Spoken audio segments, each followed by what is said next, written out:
నమస్తే అండి. ఉదయం నిద్ర లేచి కాస్త కాఫీ తాగుతూ టీవీ పెట్టామనుకోండి, లేదా సెల్ ఫోన్లో యూట్యూబ్ ఓపెన్ చేసి ఏదైనా వీడియోస్ చూద్దామని మొదలుపెట్టామనుకోండి, ఒకళ్ళ తర్వాత ఒకళ్ళు అరిషడ్వర్గాలను జయించండి. ఎందుకు జయించాలి? దేనికి జయించాలి? జయించినందువల్ల ఉపయోగం ఏంటి? ఇది ఎవరో చెప్పరు. జయించండి జయించండి జయించండి. అసలు ఎందుకు కలుగుతాయి కూడా చెప్పరు. కోపం, కోరిక, మదం, లోభం, కామం, మాత్సర్యాలు అరిషడ్వర్గాలంటే అందరికీ తెలిసిందే. జయించడం అనే ఆలోచన చేశారనుకోండి, వాళ్ళ నమ్మి భోజనం సరిగ్గా చేయలేరు.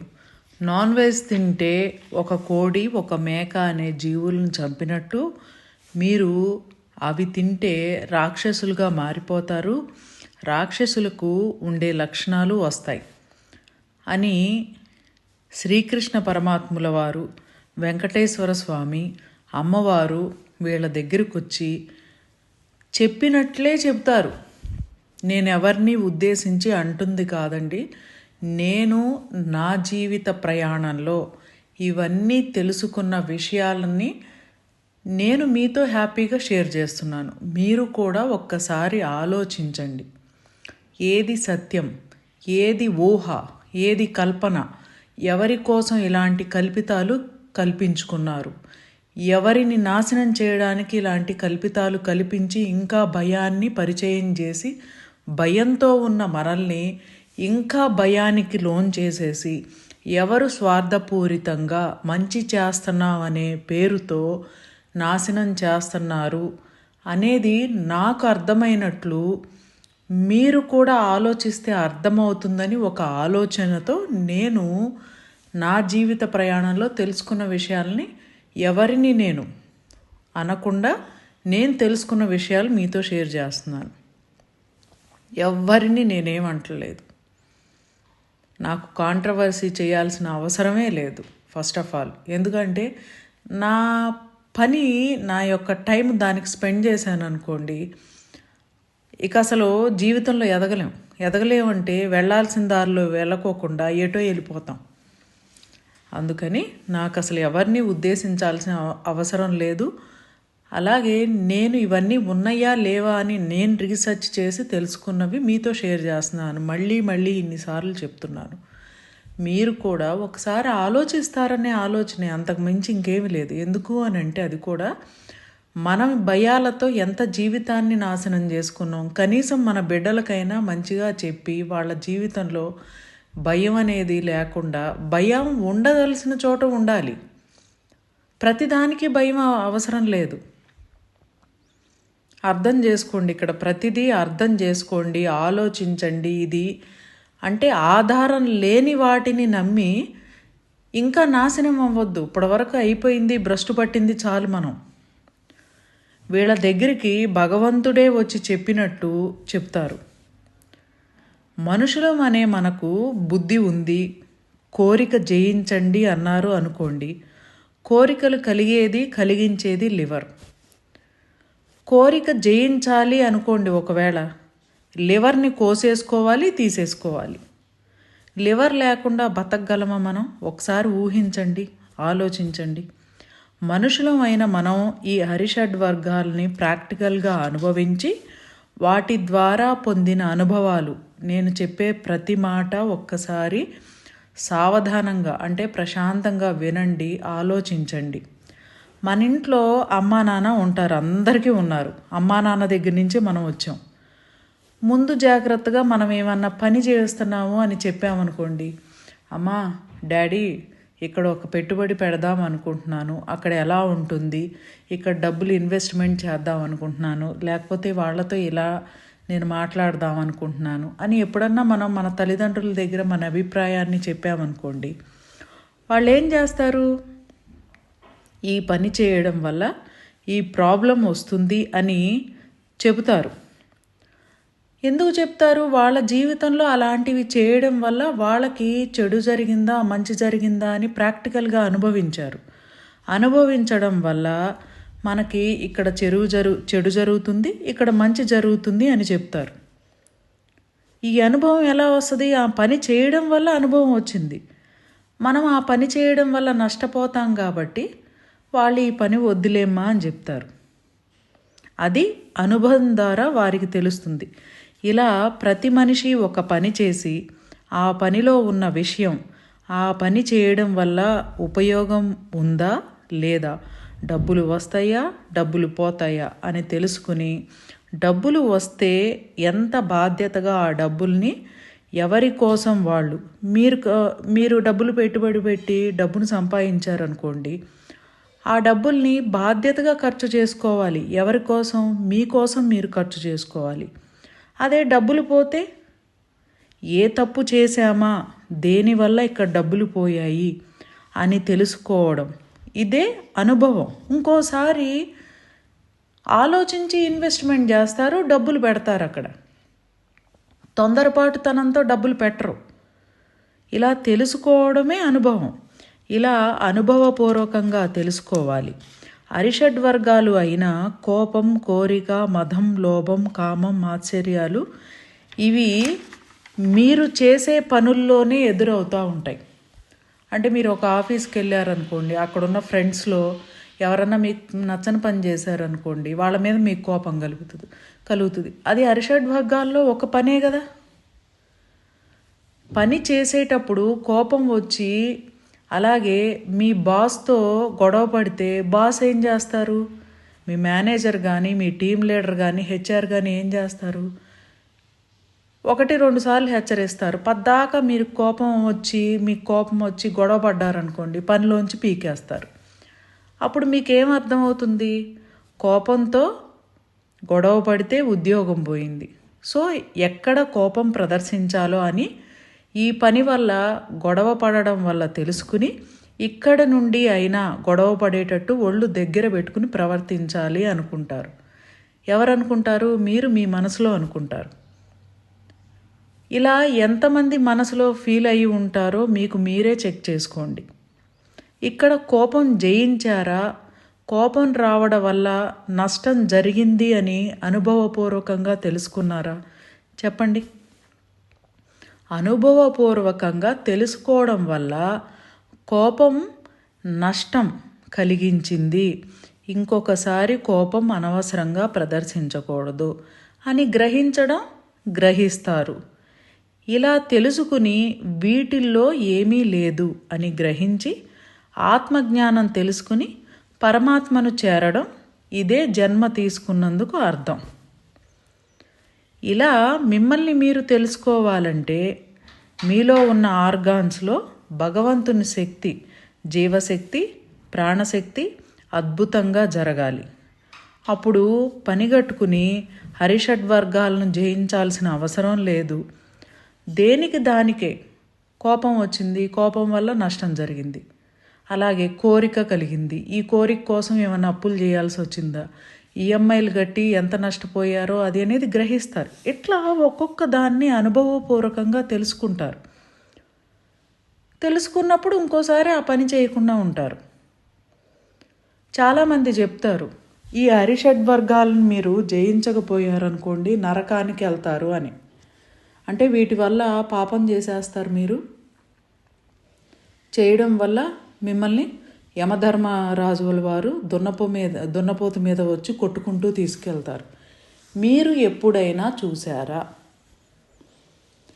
మీ స్ట్రీట్లోనో, మీ గల్లీలోనో, మీ సందుల్లోనో, మీ ఊర్లోనో మీకు పరిచయం ఉన్న వాళ్ళు ఎవరో ఒకళ్ళు పాపాత్ములు, అంటే ఎదట వాళ్ళని బాధ పెట్టి వాళ్ళు బాగా సంపాదించుకుని పాపాలు చేశారు అని చెప్పి ఏదో విధంగా మనం చెప్పుకుంటూ ఉంటాం. అలాంటి వాళ్ళని ఎప్పుడన్నా దున్నపోతు మీద యమధర్మరాజుల వారు వచ్చి వాళ్ళని కొట్టుకుంటూ మీరందరూ చూస్తుండగా పైకి తీసుకెళ్ళారా? మీరు చూస్తే నాకు చెప్పండి, నేను కూడా నమ్ముతాను. నాకైతే ఎక్కడా కనపడలా నాకు. అరిషడ్ వర్గాలను జయించాల్సిన అవసరం లేదు. జయించాలని ఎదటాళ్ళు చెప్పిన మాటలు నమ్మి నాన్ వెజ్ తినడం మానేశారనుకోండి, శరీరానికి అందాల్సిన శక్తి అందకుండా అనారోగ్యం తెచ్చుకుంటున్నారు. ఈరోజు చాలామందిని మేము మా యొక్క సెంటర్లో, universal life style drugless treatment సెంటర్లో ఇలాంటివన్నీ నమ్మి ఎంత పెద్ద రోగాలు తెచ్చుకుంటున్న వాళ్ళకి ట్రీట్మెంట్ చేస్తున్నాము. మరి మా దగ్గర ఇవ్వాల్సిన ఫుడ్ ఇస్తుంటే మళ్ళీ ఆరోగ్యంగానూ ఆనందంగానూ తయారవుతున్నారుగా అసలు విషయాలన్నీ తెలుసుకుని. ఎందుకు ఇలాంటివన్నీ ఎందుకు చెబుతున్నారో, మీరెందుకు నమ్ముతున్నారో, ఇది రైటా రాంగా అని మీకు కూడా ఒక మనసు ఉంది. ఆ మనసు ద్వారా ఆలోచించండి. పదే పదే మనసును అడగండి, ఇది నమ్మొచ్చా నమ్మకూడదా అని. హరిషడ్వర్గాలను జయించాల్సిన అవసరం లేదు. అర్థం చేసుకుని సమయానుకూలంగా ప్రవర్తించాలి. ఇది మనం తెలుసుకోవాల్సింది. అంతేగాని పాపం చేస్తే స్వర్గంలోకి వెళ్తారు, ఇంద్రుడు ఉంటాడు అక్కడ, రంభా ఊర్వశి మేనకలు మన చుట్టూ తిరుగుతూ డ్యాన్స్ వేస్తారు, అమృతం వచ్చి తాగుతాము.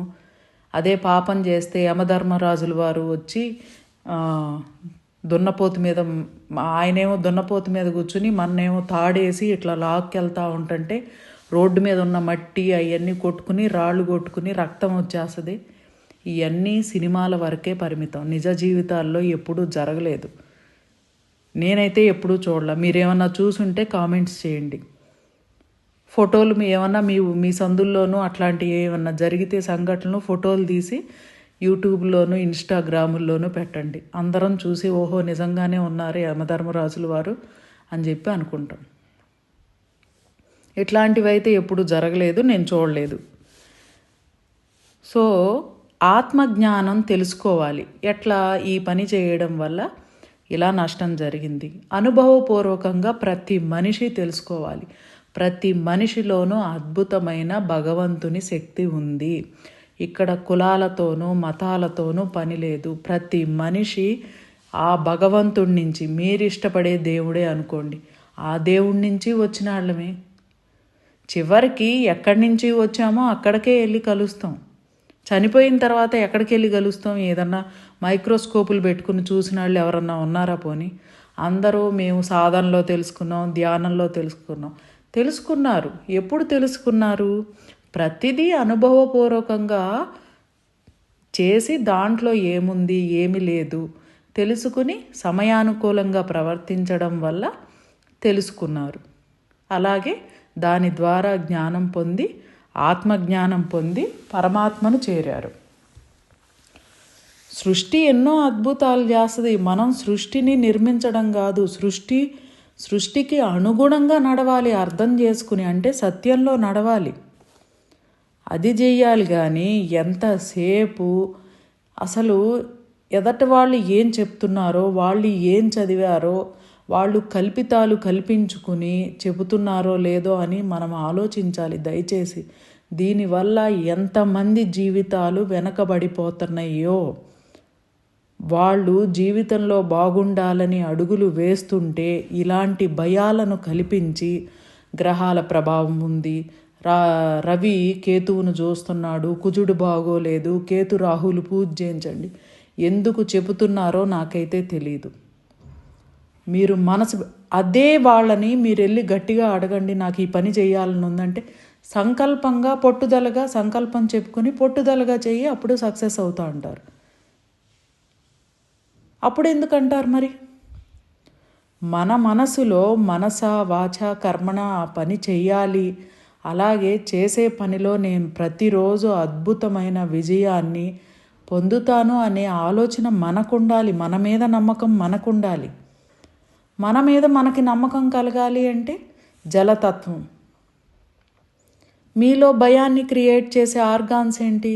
జలతత్వం కలిగిన organs, kidney and urinary bladder. ఎందుకు అంటే ప్రతి ఒక్కరి శరీరంలో 75% నీటి శాతం ఉండాలి. ఎప్పుడైతే ఈ నీటి శాతం తక్కువైందో మీరు చేసే పనిలో నమ్మకం కోల్పోతారు. మీ మీద మీకే నమ్మకం కలుగుతుంది. ప్రతి చిన్న విషయానికి భయపడడం కలుగుతుంది. ఫస్ట్ ఇవి అలార్మిక్ సిమ్టమ్స్గా కనపడతాయి. లోయర్ బ్యాక్ పెయిన్ రావడం, జుట్టు రాలిపోవడం, అంటే మంచినీళ్ళు సరిగ్గా తాగు అని దాని అర్థం. కావాలంటే గమనించుకోండి. లోయర్ బ్యాక్ పెయిన్ ఉన్నవాళ్ళు కంటిన్యూగా సరిపడా బాడీకి సరిపడా 3 లీటర్లు లేదా 4 లీటర్లు మంచినీళ్ళు చక్కగా తీసుకోండి. కిడ్నీ పేషెంట్స్ తాగొద్దు, అది నాకు తెలీదు. మామూలు వాళ్ళు ఆరోగ్యంగా ఉన్నవాళ్ళు చూడండి, లోయర్ బ్యాక్ పెయిన్ కొంచెం తగ్గినట్టు కనపడుతుంది. చూడండి, మీరు ప్రాక్టికల్గా తెలుసుకోవాలి ప్రతి విషయాన్ని.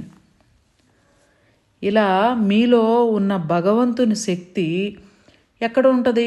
మీలో ఉన్న ఆర్గాన్స్లో ఉండే జీవశక్తి, ప్రాణశక్తి రెండు ఒకదానితో ఒకటి అనుబంధంగా, అంటే ఒకదానితో ఒకటి పెనట్రేట్ వేసుకుని కలిసి ఒకదానితో ఒకటి కలిసి ప్రయాణం జరుగుతుంది. ఈ ప్రయాణం అనేది సవ్య దిశలో క్లాక్ వైజ్ డైరెక్షన్లో ఉండాలి. ఉన్నప్పుడు అద్భుతంగా ప్రతి మనిషి జీవితంలో ఎదుగుతారు. ఎప్పుడైతే సవ్యంగా ఉండేటట్లు, అంటే మంచి పోషక విలువలు ఉన్న ఆహారం తీసుకుంటూ చక్కగా టైంకి నిద్రపోతూ మంచి అలవాట్లను కలిగి ఉండి చక్కగా నిద్రపోతూ ఇలా అన్ని అలవాట్లు మంచిగా మీకు ఉపయోగపడేటట్టు, మీరు ఆరోగ్యంగా ఉండేటట్లు చేసుకుంటే మంచి ఆలోచనలు చేస్తారు. ఆ ఆలోచనల నుండి తీసుకునే నిర్ణయాలు స్పష్టంగా ఉంటాయి. అప్పుడు ఎంతో శక్తిగా పనిచేస్తారు. శక్తిగా పనిచేస్తే డబ్బు సంపాదిస్తారు. విజయాలు. ఆ డబ్బుని మళ్ళీ ఏం చేయాలి? సవ్యంగా మీకోసం మీరు ఖర్చు చేసుకోవాలి. ఇంకా ఎన్నో అద్భుతాలు ఎవరికి వారు పంచభూత తత్వం చేయడం వల్ల అసలు ఆశ్చర్యానికి లోనయ్యే విషయాలు జరుగుతాయి, అద్భుతాలే జరుగుతాయి. వాటిని చూస్తూ అనుభూతి చెందవచ్చు ఆనందంగా. ఇది కేవలం పంచభూత తత్వం వల్ల మాత్రమే జరుగుతుంది. పంచభూత తత్వం ఆన్లైన్ ప్రోగ్రాము స్టార్ట్ అయ్యే డేటు 9/12/2024, 9/12/2024 ఆన్లైన్ ప్రోగ్రామ్ అండి. ఇంట్లోనే ఉండి రిలాక్స్గా చేయవచ్చు. మీకు జలతత్వం, ఆకాశతత్వం, అగ్నితత్వం, పృథ్వీతత్వం, వాయుతత్వం ఈ 5 వారాలు జరిగే ప్రోగ్రాంలో ఎలా ఉండాలి, ఎలాంటి ఆహారాలు తీసుకోవాలి అనే పీడిఎఫ్ ఇచ్చేస్తాము. అలాగే ప్రతిరోజు క్లాస్లో ఉండే సబ్జెక్టు చక్కగా వివరిస్తూ ఉంటాము. డౌట్లు ఉంటే మళ్ళీ క్లారిఫై చేస్తాము.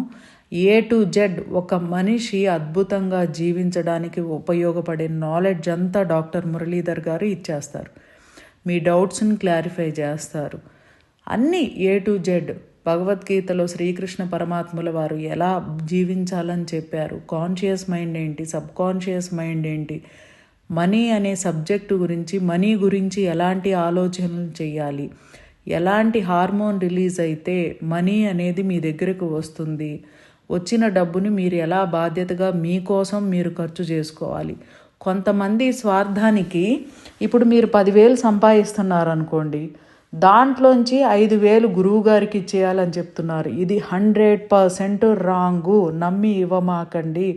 ఇది కరెక్ట్ కాదు. మీరు 10,000 ఇప్పుడు కాదు చూసేది, సంవత్సరం ఆదాయం అంటే మీరు 1,20,000 సంపాదించారనుకోండి, దీంట్లో ఖర్చులన్నీ పోగా మీ దగ్గర ఒకవేళ ఒక 3,000 రూపాయలు మాత్రమే మిగిలినాయి అనుకోండి సంవత్సరంలో, ఆ 3,000లోంచి ఒక 5% దానాలకి, ధర్మాలకి, గురువులకి ఇవ్వాలి. అది కూడా ఏ గురువులకు పడితే ఆ గురువులకు ఇవ్వకూడదు. మీ యొక్క జీవితాన్ని ఉద్ధరింపజేసే విధంగా, మీకు మంచి చెడు చెప్పి మీ జీవితాన్ని ఉద్ధరించే విధంగా చెప్పేవారికి ఇవ్వాలి. అది కూడా వాళ్ళు అడగరు.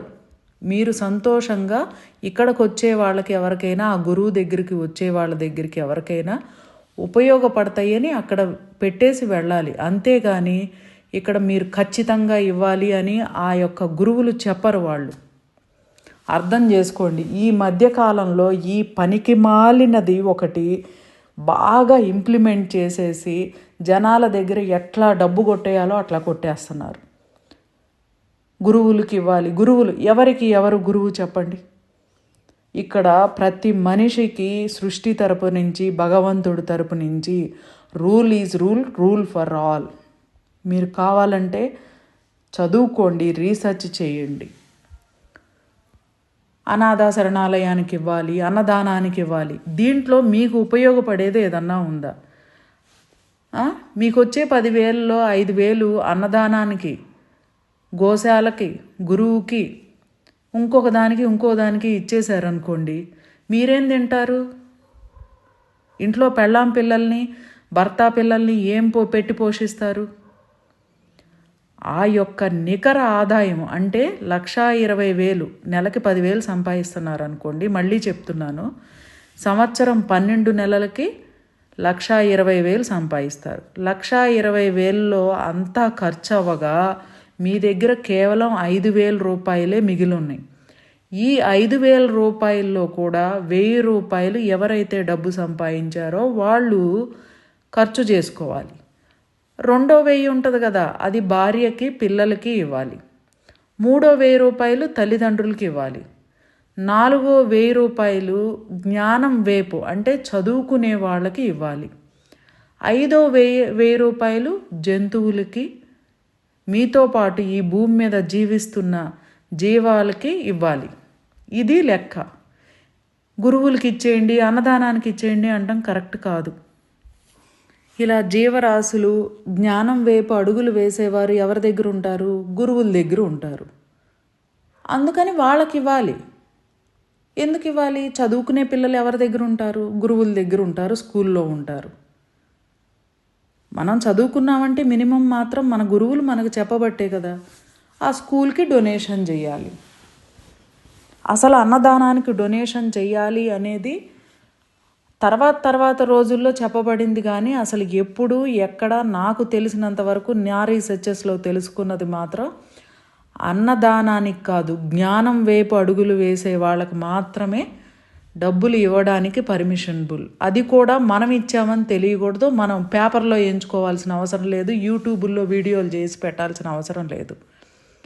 ఇచ్చామని మనకి తెలియకూడదు, తీసుకున్నామని వాళ్ళకి తెలియకూడదు, అట్లా అయిపోవాలి.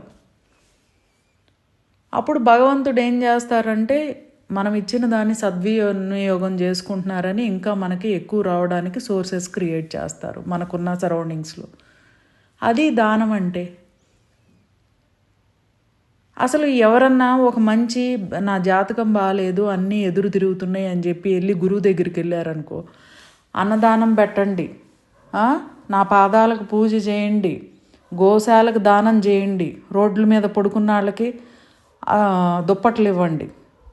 దేనికి ఇవ్వాలి? వాళ్ళు మనలాగే వచ్చిన మనుషులు కదా, ఏ కష్టపడి సంపాదించుకోవడం తెలీదా?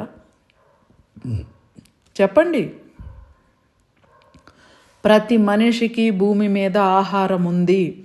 ఎవరి ఆలోచన ద్వారా వాళ్ళే భ్రష్టు పట్టిపోయి ఇట్లా అడుక్కునే వాళ్ళలాగాను, రోడ్డు మీద పడుకునే వాళ్ళలాగాను తయారవుతున్నారు. వీళ్ళను చూసి జాలి పడితే మీకు కూడా మీ జీవితంలో ఇలాంటి సంఘటనలు ఎదురవుతాయి. ఏదో ఒక రోజు రోడ్ల మీద పడుకోవాల్సి వస్తుంది, ఏదో ఒక రోజు ఆకలితో మలమలా మాడిపోవాల్సి వస్తుంది ఇలాంటి పనులు చేస్తే. నాకు నా రీసెర్చెస్లో అనుభవపూర్వకంగా, ఎవరో చెప్తే కాదు, అనుభవపూర్వకంగా తెలుసుకున్నది. ఎంతోమంది ఫ్రెండ్స్కి నేను ఇలాంటిది ఉందా లేదా చెక్ చేయండి అని చెప్పి రిక్వెస్ట్ చేసి అడిగి వాళ్ళ అనుభవాన్ని అడిగి తెలుసుకున్నది. మీరు కూడా కావాలంటే ట్రై చేయండి. ఎవరికైనా బిచ్చగాడికి మీరు వేశారనుకోండి డబ్బులు, వేసిన తర్వాత మీరు అతను తిన్నాడా లేదా అని ఆలోచించారనుకోండి, అంటే అతని నెగిటివ్ని మీరు రిసీవ్ చేసుకున్నారు.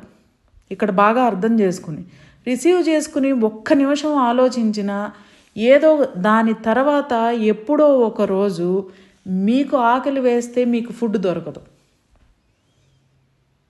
గమనించండి, ప్రతి ఒక్కరి జీవితంలో ఇది జరిగే ఉంటుంది. చేతనైతే మీ కాళ్ళు మీరు పట్టుకుని నొక్కుకోండి, ఎందుకంటే అన్ని రకాల పాయింట్స్ ఆ కాళ్ళల్లో ఉంటాయి. ప్రతి ఒక్క మార్గానికి కాళ్ళల్లోనూ చేతుల్లోనూ కనెక్టివిటీ ఉంటుంది. ఇలా నొక్కడం వల్ల యాక్యుప్రెషర్ జరిగి కొంచెం ఆరోగ్యం బాగుపడుతుంది. ఎవరి కాళ్ళు పడితే వాళ్ళు కాళ్ళు పట్టుకుని చేతగాని వాళ్ళకి మళ్ళీ తలదించుకుని కూర్చోమాకండి, మా జీవితాన్ని ఉద్ధరించండి అని. ఇది ఎంత దౌర్భాగ్యం అంటే మీలో ఉన్న భగవంతుడి తల తీసుకెళ్ళి వాళ్ళ మీద పెట్టినట్టే. గమనించండి కావాలంటే. పంచభూత తత్వం వల్ల మీలో ఉన్న భగవంతుని శక్తిని గుర్తిస్తారు. గుర్తించి భగవంతుడు మన కోసం ఏమి ఇచ్చారు ఇక్కడ, దానిని ఎలా పొందాలి అనే ఒక అద్భుతమైన శక్తి మీకు తెలియకుండా మీకే కలుగుతుంది. ఎందుకంటే ఈ సిస్టమ్ నేను చెప్పింది కాదు, మన పూర్వీకులు, ఋషులు, మహర్షులు చెప్పింది. దీన్ని ఎందుకు మరుగున పడేశారో నాకైతే తెలీదు. ఆ సిద్ధాంతాల్ని, ఆ యొక్క వేద విజ్ఞానాన్ని ఈరోజు బయటికి తీసుకురావడం జరుగుతుంది. అందరూ ఉపయోగించుకోండి. చెయ్యి కలుపుతాం. ఇది మన భారతదేశంలో పుట్టిన ప్రతి ఒక్కరి యొక్క హక్కు. పంచభూత తత్వం 9/12/2024 నుండి స్టార్ట్ అవుతుంది. ఆరోగ్యంగా ఉంటారు, స్పిరిచువల్గా తెలుసుకుంటారు, డబ్బును సంపాదించడానికి టెక్నిక్స్ తెలుసుకుంటారు. అన్ని రకాలుగా A to Z సబ్జెక్ట్ ఇది.